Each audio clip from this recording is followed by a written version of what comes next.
The dry season of 1521 had been brutal. The Spanish had burned Tenochtitlan to ash, and the surviving Aztec networks retreated southward, scattering treasures, records, and sacred objects across rivers and lakes to keep them from conquistador hands. 4 centuries later, Lake Magdalena in rural Jalisco held its secrets beneath murky water, guarded by reeds and forgotten by history, until a drought threatened the region's water supply and the local government approved an emergency drainage project. When the first turbines began pumping water away in October 2024, a team of field archaeologists arrived to document what the receding lake might reveal. Among them were 2 researchers, Daniela Cortez, a historian of pre-Hispanic settlements, and her brother Miguel, a structural engineer with an obsession for lost indigenous monuments. They had inherited their mother's collection of colonial documents, handwritten accounts from a Jesuit missionary describing stone steps leading to heaven, hidden beneath the waters north of Guadalajara. Their mother had dismissed it as folklore. They could not. Within days of the lake's level dropping, Daniela spotted it. A geometric alignment of stones barely visible through the sediment, forming what looked like the edge of a massive staircase. The angle was wrong for Spanish construction. The stonework showed pre-Columbian techniques, careful, deliberate, mathematical. Miguel photographed every angle while Daniela cross-referenced the coordinates with their mother's journals. The dates matched. The location aligned perfectly. They had found the unnamed temple that the Jesuit had described in 1603, nearly 500 years after the Conquest. But they were not alone in their discovery. A private developer had also heard the rumors, and somewhere in the municipal archives someone else had read the same documents. The race had begun, not just against the rising waters that would eventually refill the lake, but against those who would claim the site for profit rather than preserve it for history. Chapter 1. The Inheritance. Daniela spread the documents across the wooden table in her apartment in Guadalajara, the afternoon light catching dust particles above the yellowed pages. Her mother's handwriting was unmistakable, precise, measured, skeptical. The marginal notes in Spanish read like a scholar wrestling with impossibility. If this is true, why no official record? Why only this priest's account? Miguel arrived with coffee and his laptop. At 36, he was 3 years younger than Daniela, but moved through rooms with the confidence of someone who had built things, who understood how stone and water and time collaborated to either preserve or destroy. He set down 2 cups and read over her shoulder. The Jesuit, Father Esteban de Guzman, wrote this in 1603, Daniela said, pointing to a passage. He claims local indigenous elders told him stories of a temple, Templo del Agua, built during the reign of Axayacatl. It was supposedly submerged deliberately when the Spanish arrived, to protect whatever was inside. That doesn't make sense, Miguel said. The Spanish were already here by then. They had control of the region. Not complete control. The lake country was still contested. Indigenous resistance networks persisted for decades after Tenochtitlan fell. Daniela's finger traced the missionaries' descriptions. He also mentions a specific landmark, 3 connected stone peaks visible from the eastern shore. He calls them Los Tres Hermanos, the 3 brothers. He says if you stand between them and face the water at sunset during the dry season, you'll see the stairs beneath the surface.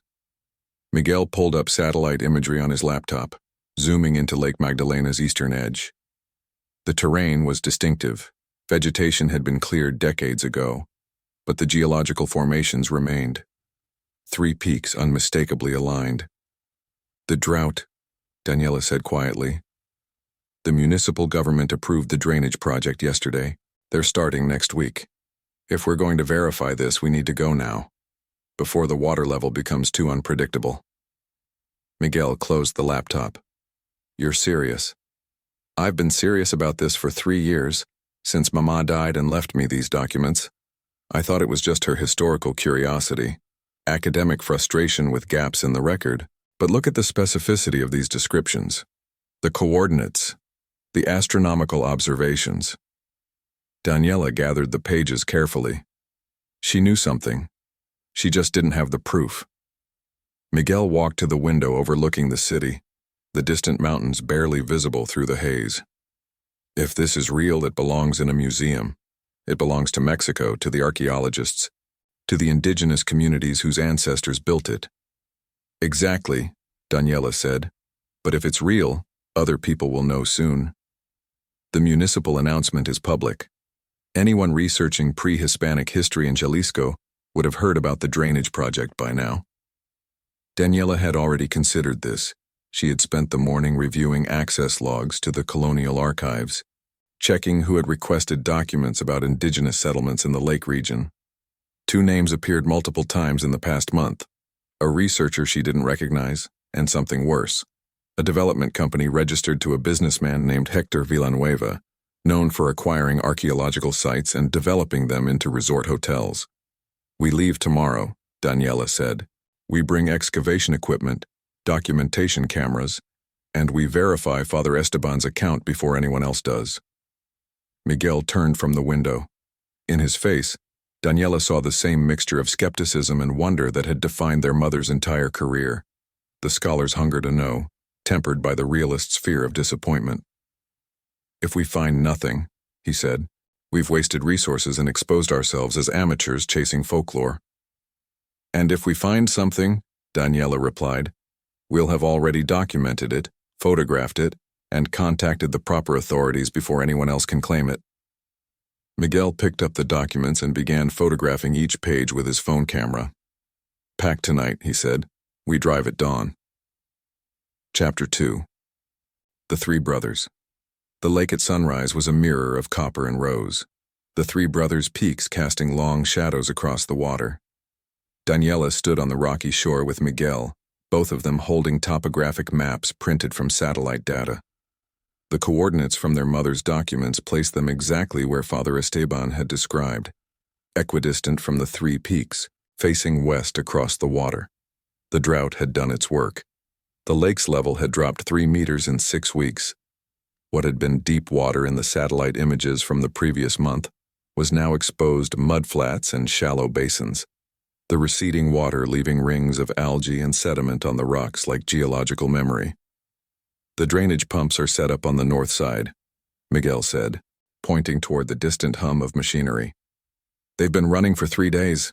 The government wants the water level dropped another 2 meters to assess the dam's structural integrity."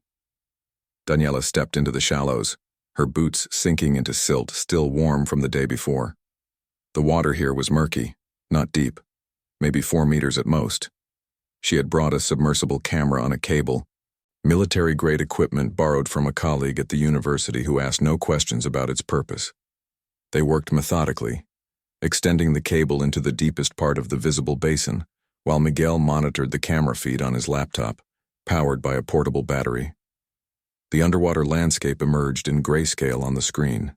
Sediment, scattered rocks, the occasional fish skeleton bleached white by years in the water. Then Miguel froze. "There. Stop the cable." On the screen, the geometric form of worked stone appeared, sharp angles emerging from the silt. Not random, intentional. Daniela felt her breath catch as the camera panned across what appeared to be the edge of a massive staircase, its steps descending into deeper water beyond their current view. "How deep does it go?" Miguel asked. "At least 8 more meters. The steps keep descending." They exchanged a look, the moment when hypothesis became evidence, when folklore became potential fact. But the sound of an engine interrupted their focus. A truck was approaching from the northern access road, moving faster than the routine municipal vehicles that had been coming and going for weeks. "Hide the equipment," Daniela said sharply. Miguel disconnected the camera cable and began coiling it, while Daniela quickly pushed the laptop into a weatherproof bag. They had no permit for independent excavation. What they were doing was technically illegal, documenting an archaeological site without government authorization, using university equipment off record, positioning themselves to make a discovery that would fundamentally shift the narrative about who owned the right to interpret this site's significance. The truck pulled up near their position, and a man in an expensive Guayabera shirt emerged, followed by 2 others in construction vests. Daniela recognized him immediately from news articles. Hector Villanueva, the developer. "You're the brother and sister from the university," he called out, not bothering with a greeting. "Word travels fast in Guadalajara. You've been asking about Father Esteban's writings at the archive." Daniela forced a smile. "Just historical research. We're documenting the shoreline changes for a climate study." Villanueva laughed. "Of course you are. Well, I've acquired the development rights to this section of the lake bed once the drainage is complete. The municipal government and I have a very profitable arrangement. Whatever you're looking for here, I'd encourage you to document it quickly and share your findings with me before you share them with anyone else. That way we can collaborate on what comes next." It was not a suggestion. Chapter 3. The Descent. They returned at night, headlamps cutting through the darkness as they descended the exposed staircase. The water level had dropped another meter since morning, the drainage pumps working ceaselessly, and what had been underwater stone was now visible, still slick with moisture, but climbable. Daniela counted the steps as she descended, Miguel following with the camera equipment secured in waterproof cases. 47 steps, each one carved with the same precision, the risers angled to match the natural slope of the ancient engineer's design. No vandalism, no damage from conquistadors or centuries of neglect. The water had preserved it perfectly. At the bottom of the staircase, a plaza opened, not large, perhaps 30 meters across, but clearly intentional. The floor was paved with fitted stones, and at its center stood a partially collapsed structure, its walls still bearing traces of what might have been carved reliefs, too eroded now to read clearly. "This is temple work," Miguel whispered, though there was no one to hear them in the darkness. "This is significant structure." Daniela photographed everything, her hands shaking slightly as she documented angles and dimensions. This was not folklore, this was architecture. This was evidence of a sophisticated society that had built monumentally, engineered carefully, and chosen to protect this place from Spanish eyes by allowing the waters to reclaim it. Miguel was examining the collapsed wall when he called her over. In the rubble, partially buried in sediment, lay what appeared to be clay vessels, several of them, intact or nearly so. Ceremonial objects, almost certainly. Possibly repositories for something more valuable. Documents, records, objects of spiritual or political significance that the indigenous elders had chosen to hide here. Above them, the sound of machinery stopped. The drainage pumps had shut down for the night. In the sudden silence, Daniela heard something else. Voices, distant but approaching. Multiple people, moving down the exposed staircase. "They followed us," Miguel said. Daniela grabbed two of the clay vessels and turned toward Miguel. "We need to move, now." They scrambled up the plaza's far side, searching for an alternate route downward, but the terrain was treacherous. Loose stone drop-offs, the remnants of what might have been additional structures, now partially collapsed. Behind them, the voices grew louder. Flashlight beams cut through the darkness. Villanueva's men had come to assess the site themselves, to calculate its value, to determine whether it was worth their investment in securing exclusive excavation rights. Daniela and Miguel ran, the weight of the vessels in their hands slowing them, but they refused to abandon the evidence. If they could reach the university, if they could document what they had found and notify the proper authorities before Villanueva could claim the site, the law would force a formal archaeological excavation. The site would be protected. They crashed through brush at the lake's edge, scrambled up the embankment and reached their car just as the first of Villanueva's men emerged from the darkness below. Miguel threw the vehicle into reverse, accelerating away from the lake while Daniela checked the clay vessels in the back seat, miraculously intact. "If you're enjoying this adventure so far," Daniela said breathlessly, her voice mimicking the tone of their university's YouTube documentaries, "tell us in the comments where in the world you're watching from. Because we just stole archaeological evidence from a crime scene, and we're driving very fast in the dark." Miguel laughed, the nervous laughter of adrenaline and disbelief, and kept driving toward Guadalajara, toward the university, toward the moment when folklore would become official history. Chapter 4. The Archive's Secret. The university's archaeology department occupied the third floor of a building constructed in the 1970s, its corridors lined with artifact storage and research offices. Professor Luis Cordoba, the department's director and Daniela's academic mentor, examined the clay vessels under controlled lighting, while Miguel projected the underwater camera footage onto the laboratory's large screen. "Where exactly did you acquire these?" Luis asked carefully. The question was loaded. It was his way of asking whether they had broken laws, violated permits, or contaminated an archaeological site with amateur methodology. "An archaeological site that's about to be destroyed by development," Daniela said. "We documented everything.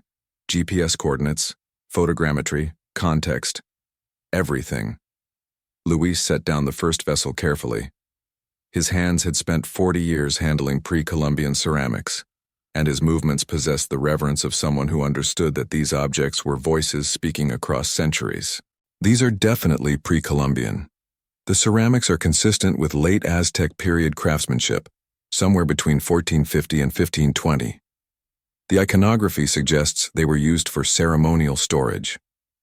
"Storage of what?" Miguel asked. "That we'll have to determine.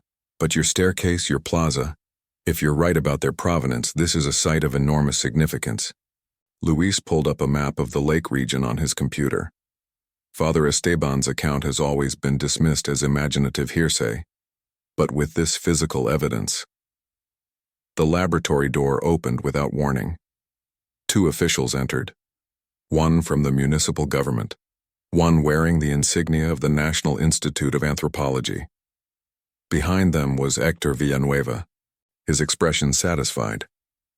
"I filed a report this morning," Villanueva said calmly, "documenting illegal excavation and removal of archaeological materials from a site I have legal development rights to access. These individuals," he gestured toward Daniela and Miguel, "have violated federal law by removing artifacts without authorization." The anthropologist from the National Institute stepped forward with a document. "I'm going to need those ceramic vessels, and you're going to need legal representation. Removing artifacts from an archaeological site without permits is a serious offense." But Luis stood blocking their path. "These materials were brought to me for analysis and identification. They haven't left this laboratory, and more importantly," he continued, pulling up the underwater footage on his screen, "what you're looking at is evidence of a significant temple site that deserves protection under federal archaeological law, regardless of any development permits. The moment this staircase and plaza become documented through proper scientific channels, development rights become conditional on archaeological preservation." The room fell silent. What Luis had just articulated was the legal reality that Villanueva had not anticipated. Once an archaeological site was formally documented by the National Institute, it could not be simply bulldozed or developed without government approval. Cultural heritage law superseded development permits. The anthropologist moved to the screen, studying the images. "This is legitimate pre-Hispanic architecture. The plaza, the staircase, if you have accurate coordinates for this site." "We do," Daniela said, handing over her documentation. "Complete GPS mapping, photogrammetry data, ceramic context. Everything you need to file an official protection order." Villanueva's jaw tightened. He had miscalculated. He had expected academics to defend their colleagues against outsiders, but instead they had weaponized bureaucracy against him. The site was no longer his to exploit. It was Mexico's to study. "This isn't finished," he said, as the officials began photographing the vessels and the documentation. "You'll hear from my lawyers about the removal of these materials from the site. The materials are safer here than they were underwater," Luis replied coolly. "And we have your cooperation to thank for forcing proper documentation through official channels. I'm sure the courts will appreciate your civic responsibility in accelerating the National Institute's response." As Villanueva left, the anthropologist turned to Daniela. "We'll need your full cooperation on a formal excavation. The drainage is going to continue, and we need to work quickly to assess how much of the site remains intact. This lake has just become one of Jalisco's most important archaeological discoveries." Chapter 5. The preservation. The formal excavation began 3 days later, with a team of 12 archaeologists, engineers, and conservators working in rotating shifts as the lake continued to drain. What had been Daniela and Miguel's solitary nighttime discovery became a professional operation. Trenches marked with grid systems, every artifact cataloged and photographed, every measurement recorded according to federal standards. The staircase revealed its full extent. 63 steps descending to the plaza, the geometric perfection of its construction, suggesting it had been designed not just for function, but for ritual. The plaza itself yielded more clay vessels, each one positioned deliberately, each one containing what would eventually be identified as ceremonial records written on bark paper, preserved by the anaerobic conditions of the lakebed. But the most significant discovery came on the 4th day of excavation. Beneath the partially collapsed temple structure, archaeologists uncovered a series of stone tablets, their surfaces covered in carved glyphs and pictographs that researchers would spend months deciphering. Initial analysis suggested they documented a lineage of leaders, economic records, and religious ceremonies spanning more than a century before the Spanish conquest. Miguel worked alongside the structural engineers, helping to stabilize the remaining temple walls, while photographers documented every detail. He found himself thinking about his mother, about her frustrated notes in the margins of Father Esteban's accounts, her academic skepticism battling her historical intuition. She had been right. She had known this was real. She had simply lacked the evidence to prove it. Daniela collaborated with the anthropologists, comparing the underwater ceramics with artifacts from other lake sites, establishing a timeline and cultural context for the temple's construction and abandonment. The story that emerged was one of intentional preservation. The indigenous elders who had built this temple had not been trying to hide treasure from the Spanish. They had been trying to preserve knowledge, records, and spiritual continuity. They had chosen the water as a guardian, trusting that geology and time would keep their legacy safe until a future generation could understand its value. The National Institute announced the discovery publicly after 2 weeks of intensive documentation. The media responded with enthusiasm. A sunken Aztec temple, preserved for 5 centuries, discovered through a combination of historical research and emergency drainage. Museums clamored for exhibitions rights. Universities requested research access. The lake, which had been merely a water source days before, became a symbol of Mexico's pre-Hispanic heritage. And Villanueva's development permit was quietly revoked. On the day the National Institute formally closed the initial excavation phase, Daniela and Miguel stood at the edge of the plaza as the archaeological team packed their equipment. The water level had stabilized. The municipal government had halted the drainage to prevent further damage to the site. The lake was slowly rising again, preparing to reclaim the temple, to protect it once more, until humanity developed the technology and wisdom to study it without destroying it. Mama would have been so proud, Miguel said, watching the sunset cast long shadows across the plaza. Daniela thought about the clay vessels sitting in the National Institute's climate-controlled storage, safe and studied. She thought about the bark paper documents that would take years to fully translate, revealing economic networks, spiritual hierarchies, and personal stories of people who had lived more than 500 years ago. She thought about the schoolchildren who would learn about this temple, this preserved moment of pre-Columbian sophistication. The true treasure, she said quietly, was always the history. The conquest tried to erase these people from memory. But they built something so carefully, so deliberately, that even 5 centuries of water couldn't destroy it. That's what matters. If this treasure hunt already has you hooked, hit the like button. It helps us bring more forgotten stories to light. Chapter 6. The Legacy. 3 months after the discovery, Daniela sat in the university's library, reading the first academic paper to analyze the temple's significance. The journal had accepted their research alongside a collaboration with the National Institute, giving her and Miguel co-authorship on the formal archaeological documentation. Her name would appear in the academic record, linked forever to the temple they had risked everything to verify.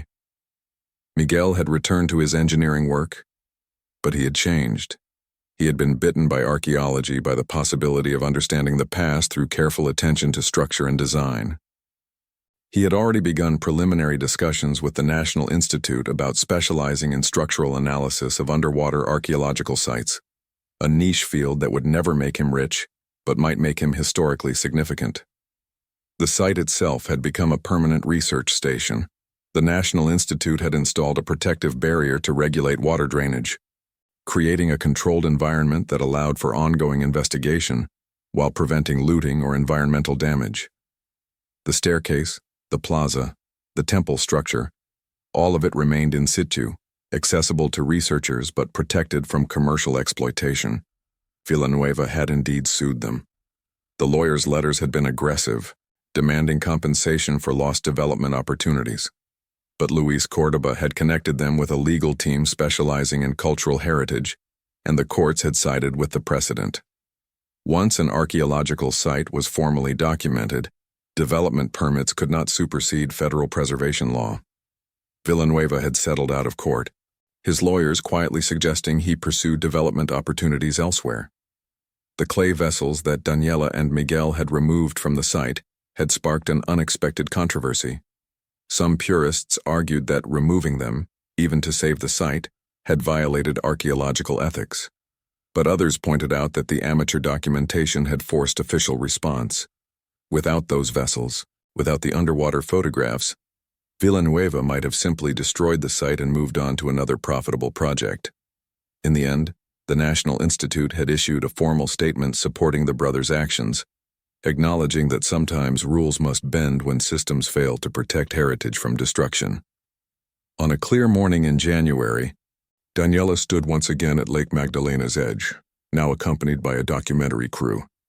A streaming service had funded a 3-part series about the discovery, the sunken memory of Jalisco. Cameras captured her standing between the three brothers' peaks, the lake restored to its normal level, the staircase once more hidden beneath dark water. "We came searching for a treasure," she said to the camera, reading from a script she had carefully prepared, "and we found something far more valuable, a conversation across 5 centuries. The people who built this temple knew the Spanish were coming. They knew their world was about to be invaded, colonized, and rewritten by foreign hands. So they did what indigenous peoples have done throughout history. They preserved their voice by hiding it, trusting that someday someone would listen carefully enough to understand what they were trying to say." The camera panned across the water, across the rocky shore, toward the distant mountains where Spanish conquistadors had once marched, certain they were bringing civilization to people they considered primitive. "The real discovery," Daniela concluded, "isn't the temple or the ceramics or the documents. It's the realization that history doesn't end with conquest. It persists in stone, in water, in the careful work of elders who knew that truth is patient, and memory is a form of resistance." The documentary would premiere in March to critical acclaim. Scholars would cite it. Museums would feature it on their websites. Thousands of viewers would watch it and feel the same electricity that had driven Daniela and Miguel to take risks, to break rules, to defend the right of the past, to be heard in the present. But the true measure of success came 6 months later, when the National Institute announced that the temple site would be designated as a protected cultural heritage zone, with permanent research funding secured and a museum complex planned for the nearby town of Magdalena. The temple would not be excavated completely. Mexican law now required that certain sites remain partially unexcavated, preserved for future generations and future technologies that might understand them better. It was compromise, imperfection, the messy reality of how history is preserved and studied in the modern world. But it was also a victory, a small moment when the voices of the past were allowed to persist, when commerce did not automatically triumph over culture, when 2 researchers who had simply believed in the possibility of lost history had managed to prove that belief into documented fact. Daniela kept her mother's documents in a climate-controlled case in her office, alongside copies of the research papers she and Miguel had published. She kept the photograph of them standing in the temple plaza, the underwater staircase visible behind them, their faces illuminated by headlamp and triumph. The lake had reclaimed the temple once more, and in reclaiming it, had protected it. The staircase descended into darkness and cold water, a monument to the people who had built it with such care, with such faith in the future. And somewhere beneath that water, in that preserved plaza, in those clay vessels and carved tablets, a civilization that had been conquered was speaking still, patient, precise, waiting for anyone with the courage to listen. Subscribe to our channel for more incredible tales of discovery and hidden history. See you in the next adventure.